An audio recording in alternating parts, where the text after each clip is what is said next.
মনীষার রান্নাঘরে আবার একবার স্বাগত জানাই। আবার একটি নতুন রেসিপি নিয়ে চলে এসেছি তোমাদের মাঝে। আজকে আমি বানাবো দারুণ স্বাদের 5 মিশালি সবজি রেসিপি। চলো আমি কিভাবে বানাই তোমাদের সাথে শেয়ার করব। চলো রেসিপিটি শুরু করা যাক। সবজি কেটে নিয়েছি। এখানে নিয়েছি বরবটি কড়াই, আলু, কুঁদলি, উচ্ছে আর কাঁকরেল, টমেটো। আমি আমার পছন্দ মতো সবজি নিয়েছি, তোমরা তোমাদের পছন্দ মতো সবজি নিয়ে নিও।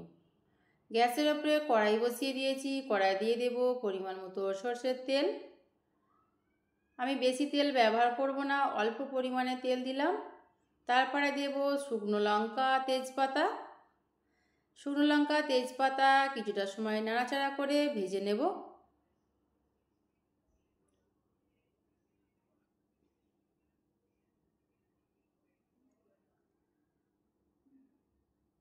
শুকনো লঙ্কা তেজপাতা ভেজে নিয়েছি। তারপরে দিয়ে দেবো এর মধ্যে গোটা জিরে। অল্প একটু গোটা জিরে ফোড়ন দিলাম, তোমরা চাইলে নাও দিতে পারো। আমি গোটা জিরে খেতে পছন্দ করি, যখন সবজি খাবো মুখের মধ্যে গোটা জিরে পড়লে আমার খুব ভালো লাগে। এটা অপশনাল, তোমরা দিতেও পারো নাও পারো। তারপরে দেব পেঁয়াজ কুচি।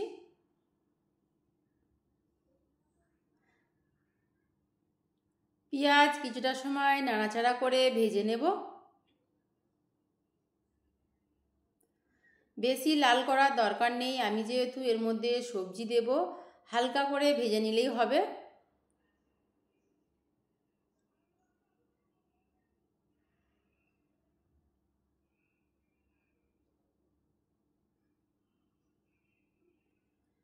পেঁয়াজ হালকা করে ভেজে নিয়েছি।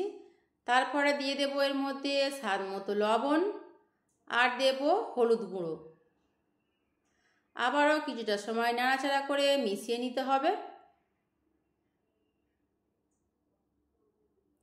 এবার অ্যাড করে দেব সবজি, কেটে রাখা সবজিগুলো। সবগুলো সবজি একে একে আমি দিয়ে দেব।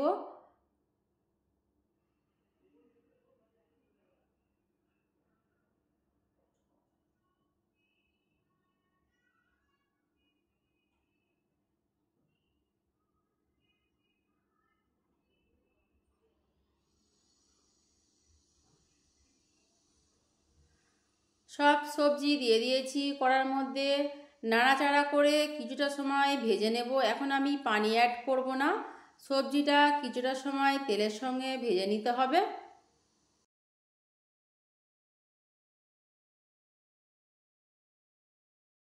সবজি ভালো মতো ভেজে নিয়েছি। এবার দিয়ে দেব কাশ্মীরি লঙ্কার গুঁড়ো, শুধুমাত্র কালারের জন্য, এটা কিন্তু ঝাল হবে না।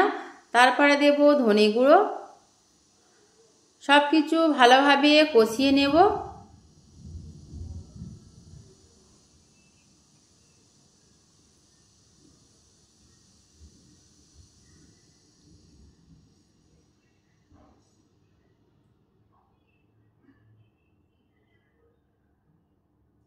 কষানো হয়ে গেছে, এবার অ্যাড করে দেব পরিমাণ মতো পানি। আমি এখানে অল্প করে পানি দিচ্ছি, সবজিতে বেশি পানি দিলে সবজির কালার চেঞ্জ হয়ে যাবে, সেই জন্য আমি অল্প করে পানি দিলাম।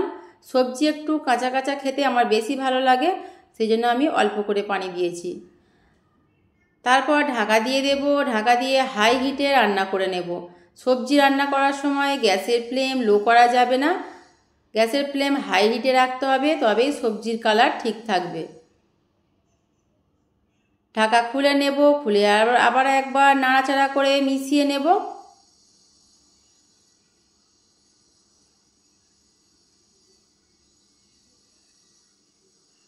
সবজিগুলো সেদ্ধ হয়ে গেছে।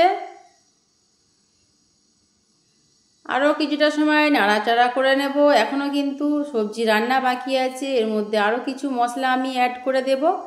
আবারও ঢাকা দিয়ে দেব কিছুটা সময়। ঢাকা খুলে নেব। দেখো সবজিটা অনেকটাই শুকিয়ে গেছে। তারপরে অ্যাড করে দেব আমি এখানে পোস্ত, কাঁচা লঙ্কা আর আদা পেস্ট করে রেখে দিয়েছিলাম, সেটা আমি সবজির মধ্যে অ্যাড করে দেব। নাড়াচাড়া করে সব কিছু মিশিয়ে নেব, আরও কিছুটা সময় রান্না করে নেব।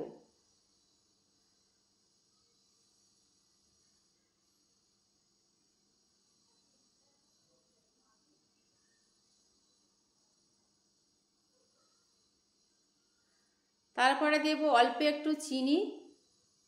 চিনিটা অপশনাল, তোমরা দিতেও পারো না পারো, চিনি দিলে স্বাদটা ভালো আসে, সবজি খেতে দারুণ লাগে। যেহেতু আমি এখানে টমেটো ব্যবহার করেছি সেজন্য অল্প একটু চিনি দিলাম। তোমরা যদি পছন্দ না করো নাও দিতে পারো। ভালো মতো নাড়াচাড়া করে নেব।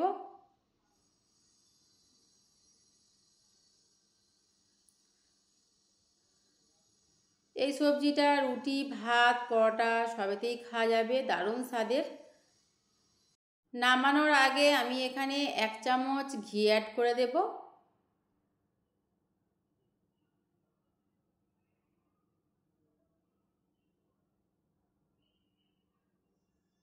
একটু নাড়াচাড়া করে মিশিয়ে নিতে হবে। দারুণ স্বাদের 5 মিশালি সবজির রেসিপি তৈরি হয়ে গেছে, নামিয়ে নেব। সবজির রেসিপিটি তোমাদের কেমন লাগলো অবশ্যই জানিও। চলো তোমাদেরকে পরিবেশন করে দেখিয়ে দিচ্ছি কতটা সুন্দর ও লোভনীয় হয়েছে। আমার রেসিপিটাই তোমাদের ভালো লাগে প্লিজ একটা লাইক করে দিও, কমেন্ট করে দিও, শেয়ার করে দিও। আমার রেসিপিটাই তোমাদের খুব বেশি ভালো লেগে থাকে আমার চ্যানেলটা সাবস্ক্রাইব করে নিও। আবারও হাজির হব নতুন একটি রেসিপি নিয়ে। সবাই ভালো থেকো, সুস্থ থেকো।